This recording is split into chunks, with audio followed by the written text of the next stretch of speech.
Hello, everyone. I'm Brian Reynolds, the Chancellor with the Archdiocese of Louisville, and welcome to our podcast series, What's New in ArchLou? This show highlights the people and ministries of the Archdiocese, the Catholic Church in Central Kentucky. Join us each month as we welcome guests to discuss what's new in the Archdiocese and invite you to get involved as you deepen your engagement in your own Catholic faith. This program is brought to you by the ArchLou Podcast Network. We're really happy to welcome to this show Father Paul Beach, who's the pastor of St. Martin of Tours Parish in Louisville. Father Paul was ordained for the Archdiocese of Louisville in 2001, and also served before that as pastor of St. John the Apostle in Brandenburg and the other St. Martin of Tours, which is in Flaherty, Kentucky. He's also pastor of St. Francis in Mount Washington and All Saints in Taylorsville. And in 2012, then Archbishop Joseph Kurtz named Father Paul the Judicial Vicar and the Director of the Metropolitan Tribunal for the Archdiocese, a position Archbishop Shelton renewed in 2022. So welcome, Father Paul. Thank you. That's a bit of a bio there, but before we get into our content today, we have really exciting news to share with our listeners. Before that, what else can you tell us about your background? Oh, my gosh. Well, I used to have a full head of hair. Yeah. That was 22 years ago, and I think being a priest has helped with revealing the top of my scalp. Worry lines there, Yeah. But no, I'm born and raised in Louisville. Mm-hmm. I grew up at St. Stephen Martyr Parish. Went to grade school there. Went to St. X High School. Okay. Graduated in 1993, and then entered seminary. Studied for the Archdiocese at St. Meinrad.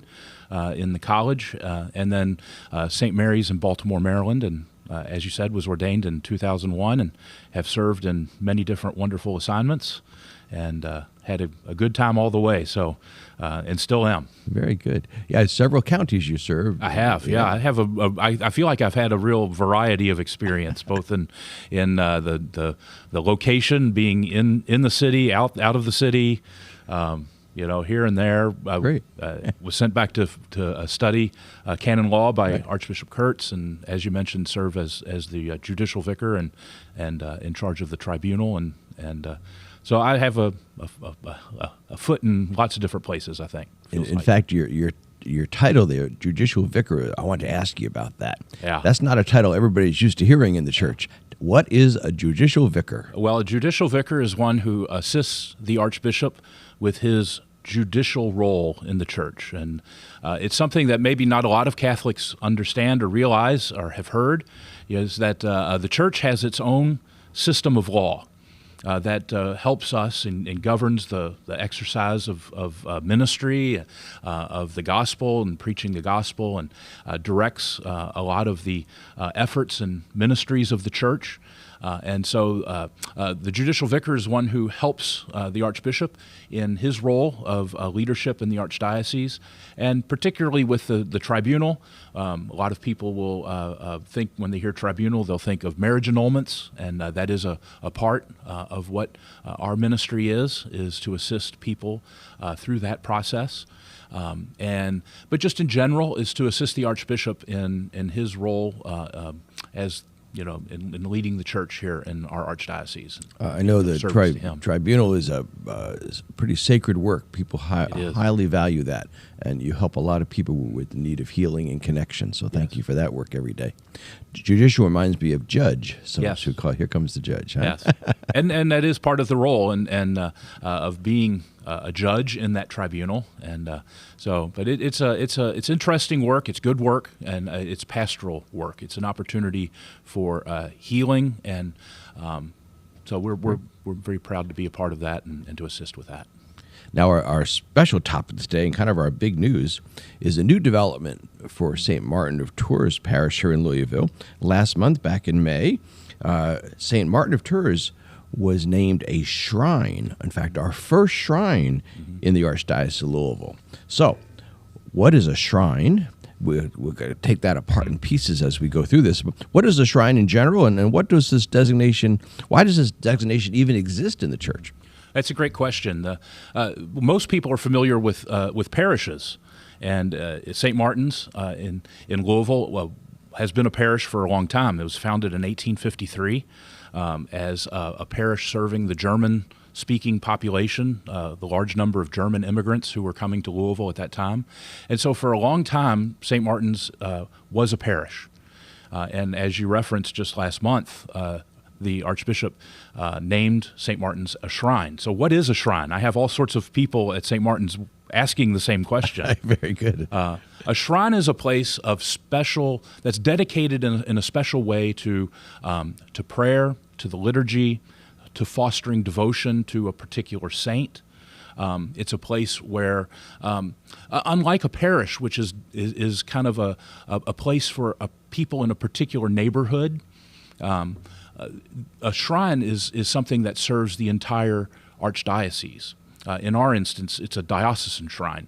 There are 3 different types of shrines. There's diocesan, there's national shrines, and international shrines. Okay. And so we would be an example of a diocesan shrine insofar as our focus is to serve the entire archdiocese and to help promote devotion, promote prayer. St. Martin's is a place where we've had perpetual Eucharistic adoration for a long time. It's a place where people are accustomed to stopping by, maybe for a holy hour once a week or with some frequency.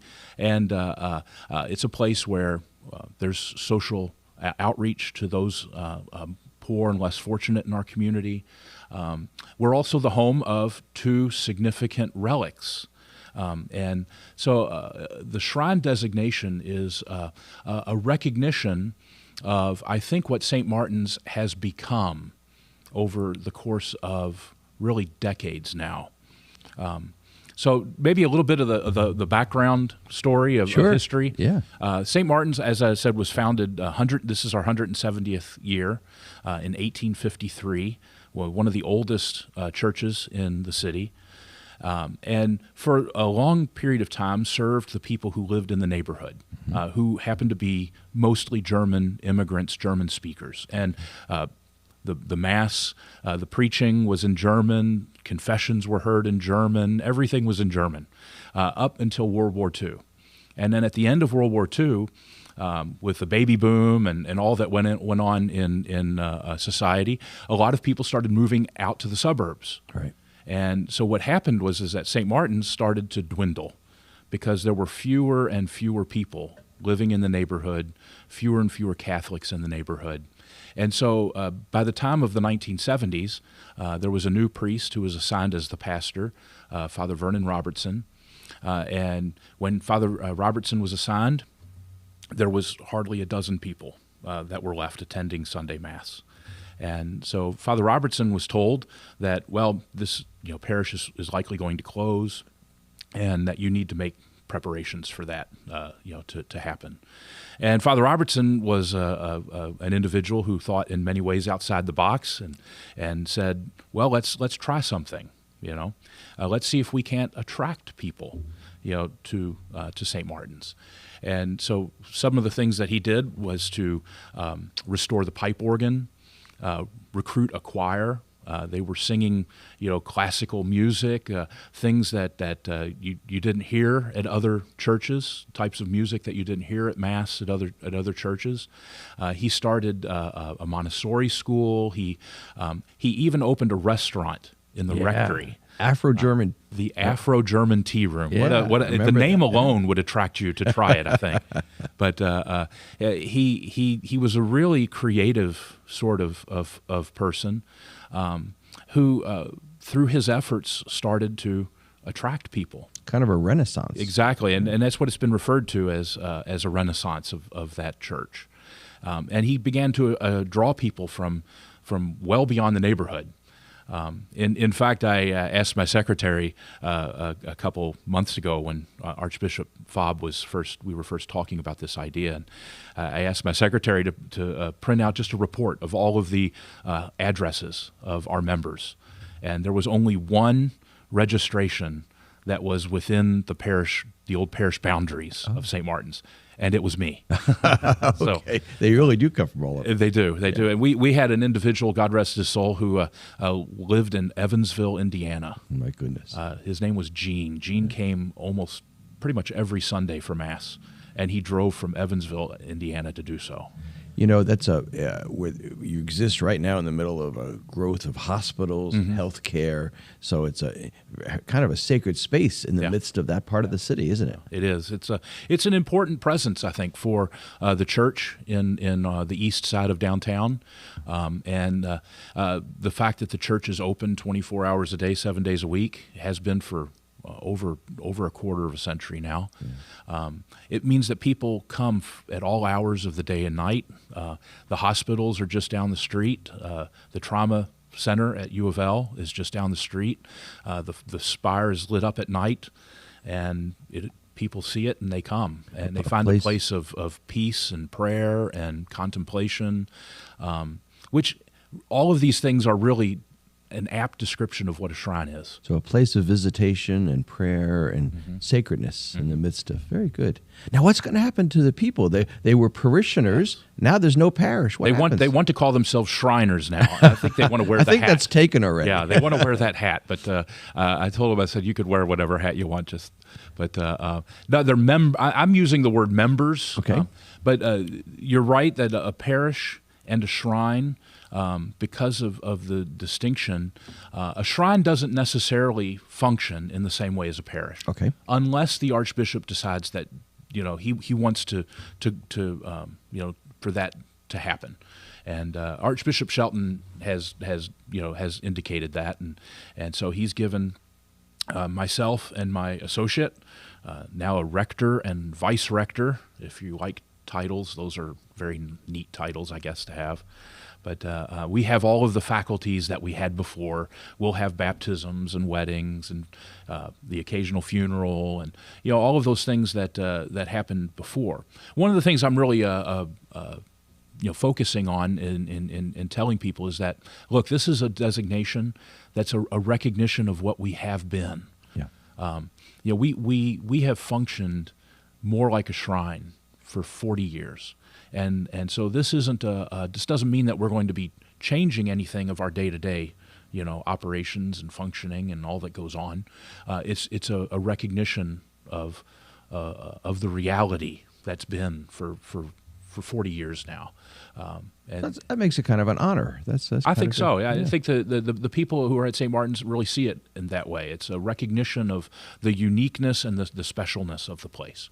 Now, you mentioned before that St. Martin's has its own saints in the church in the form of relics. Yeah. Your predecessor, Father Fred Clotter, even commissioned some research about the history of these two relics, these two saints, Saint Bonosa, and you have a Latin name. I was gonna mess it up by calling it Saint Magnus, but you said there's a better way to say that. So tell us about Magnus. Yeah, the G and the N form one. If you can tell someone who's studied Latin before, they'll make that little pronunciation. But okay, so tell us about these two saints. Great. St. Magnus and St. Bonosa.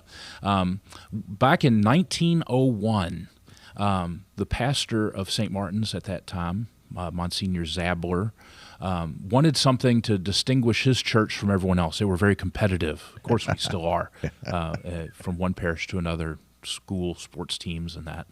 But in those days, Monsignor Zabler wanted something to stand out. And so he petitioned Rome. He wrote a letter to Rome asking for relics. And I can only imagine the surprise on his face when they responded yes, and they sent 2 full skeletons of 3rd century Roman martyrs to Louisville, Kentucky.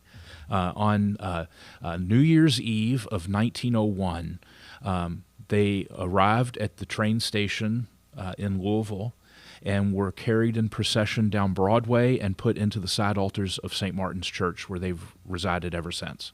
Magnus, the legend is that Magnus was a Roman centurion, was a Roman soldier, and he was going around during the various persecutions of the Christians that were going on at that time, and he was witnessing all of these martyrdoms of people who were willing to die for this new faith called Christianity. And he had been so moved by that he himself became a Christian. And so Magnus's group were going around outside of Rome under the persecution of the Emperor Diocletian. And he, pangs of conscience, could no longer participate as a soldier in these activities. And so he professed his Christian faith publicly. And the soldiers, not really caring one way or the other, we can presume, simply took Magnus along with the other group of Christians that happened to be in that village, of which Venosa was one, and they took them to the Colosseum where they were martyred, and their bodies were buried in the catacombs outside of Rome, where they resided for some 12 to 1,300 years. They were exhumed from the catacombs and taken to a convent in a little town called Agnani, which is north of Rome. This little town existed in what was called the Papal States, tracts of land that the church controlled. And when there was a revolution, political revolution with the Italian government, the convent was seized and closed, and the relics were returned to Rome, where they remained for a few years and then ended up being sent to Louisville, Kentucky, to St. Martin's Church and Monsignor Zabler. It's one of the things that people immediately remember when they come to St. Martin's are the bones in the side altars. They're in glass cases in the front of the church. And so here we are in Louisville, Kentucky, and we have the remains of two Roman martyrs who were martyred in the year 207 A.D. I get a kick out of the thought that their remains exist in a part of the world that they never knew existed. Wow, that's right. right. And the example and the witness of faith that they gave some 1,800 years ago is still resonating in the world, and in a part of the world that they didn't even know existed. And what a powerful example, a witness of faith that is. And St. Martin's is privileged to be the home of their remains. And it fits nicely in that distinction of a shrine. Shrines, part of their nature, part of their purpose is to promote prayer, particularly to the saints. And Saints Magnus and Venosa have been at St. Martin's for over a century now, have been providing that witness of faith for over a century now in Louisville, Kentucky. It's a place of pilgrimage, a place where people will come from some distance. Just this weekend, we had a group from Columbus, Ohio. We had a group from Nashville, Tennessee, who were there to visit the tombs of the martyrs. That's a fascinating way to understand the visitation part of a shrine. Even though it was happening before this designation, it really becomes something in people's mind, because I know there was an archaeological study of this, but there are also, I like the faith witness that which is the real purpose of it, of course. Anything about the archaeological? Yes. So you mentioned my predecessor, Father Fred Clotter.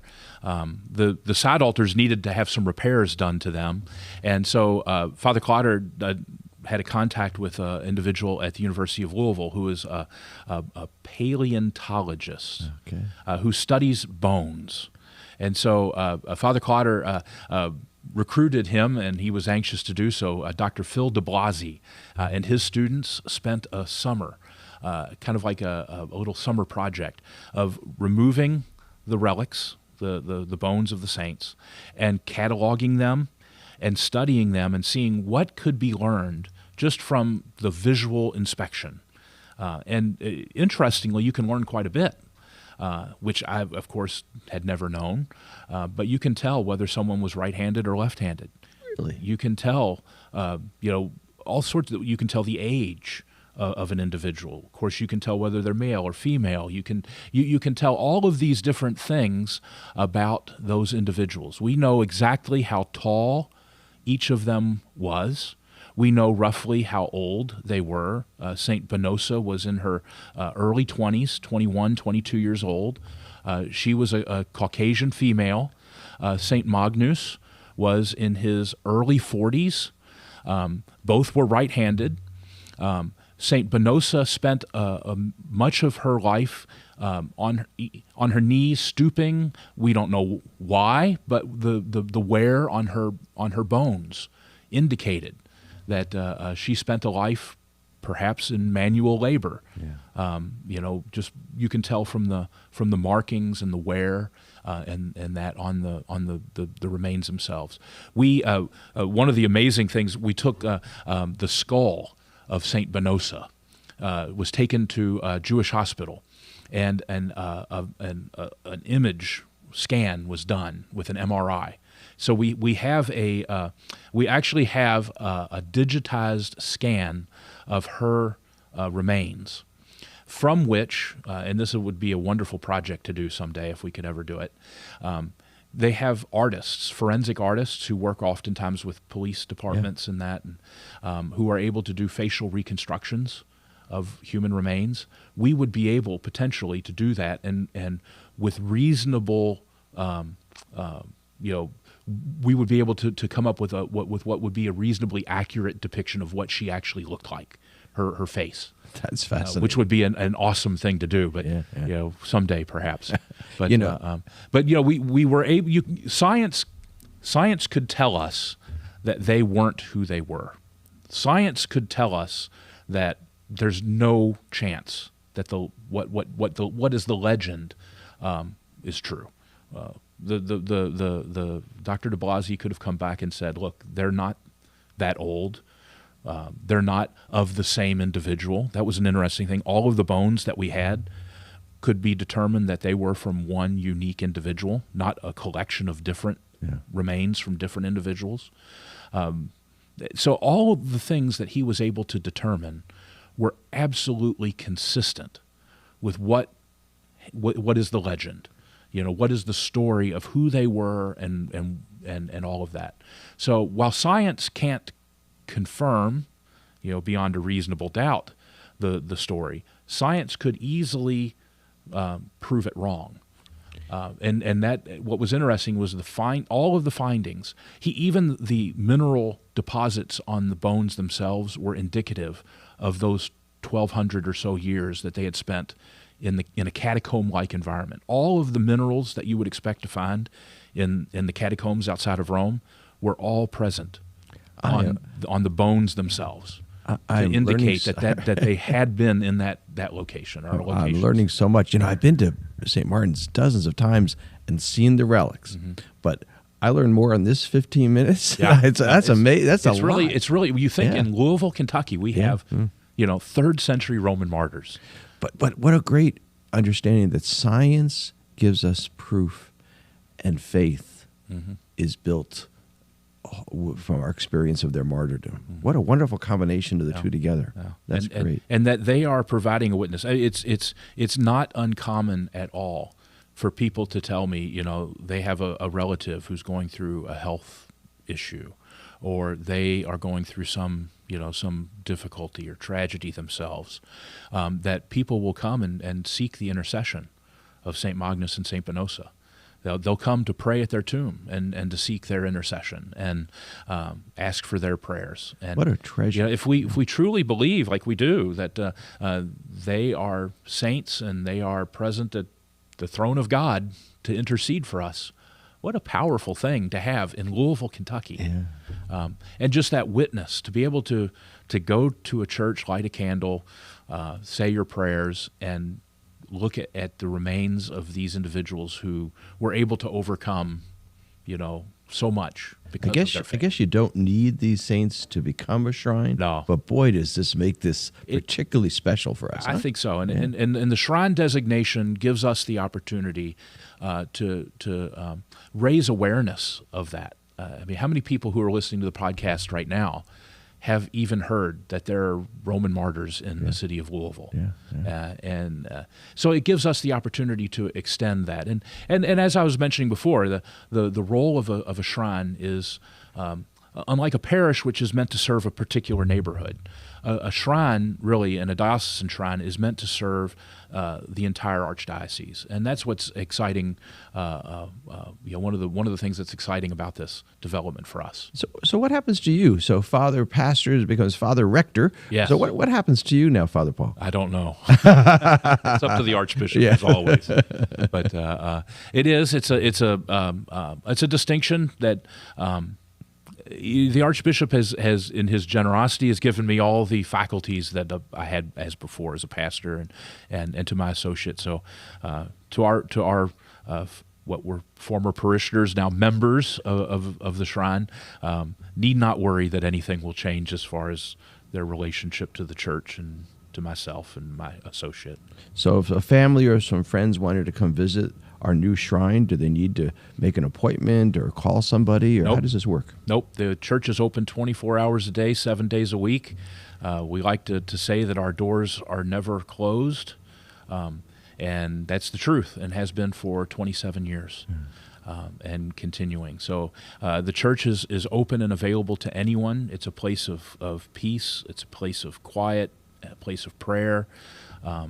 It's a place to encounter the Lord, present in the Eucharist, who's in our adoration chapel. It's a place to come and be inspired by the lives of the martyrs, and it's a place to come and to make use of in any way that you see fit. There are people who come every Sunday who are who have been longtime members, for whom the church functions as in every way as their parish, and there are people who are here. They're there occasionally that may come just for adoration, who may come just to help with our social outreach, our Schumann Center and our Golden Arrow Center for women and children. There are people who come just for daily Mass because it's a convenient place downtown near to maybe their workplace where they enjoy coming to daily Mass. And so part of the nature of a shrine is that it allows you the opportunity to make use of it in whatever way you see fit that helps you in your spiritual journey. St. Martin's, you just gave great lists of some of the things. It's a place of great music, place of great liturgy, social services, and now our first shrine in the diocese. This is thank your parishioners on behalf of the whole local church, because their generosity in making sure all those ministries under your leadership and your predecessors is a real model of the church alive in the city of Louisville. Yeah, so I appreciate that. Yeah. Well, it's been an honor for me to serve there for 11 years now, and of course it's up to the Archbishop how long I get to serve. But I'm always been very pleased, and as I've said many times, I've been ordained 22 years. I've never had a bad assignment. That's great. So well, I don't think there is a bad assignment, but I've been very pleased to be at St. Martin's for 11 years, and well, you are a fine pastor and now rector. You actually shepherded this process for St. Martin's to become our first shrine, and that is a great legacy for you and for the community there. So I thank you for that. Well, thank you. We also thank our viewers and our listeners for joining us for this month's episode of What's New in ArchLou. And I bet you learned something brand new today. I know I sure did. Thank you, and join us again next month for What's New in ArchLou.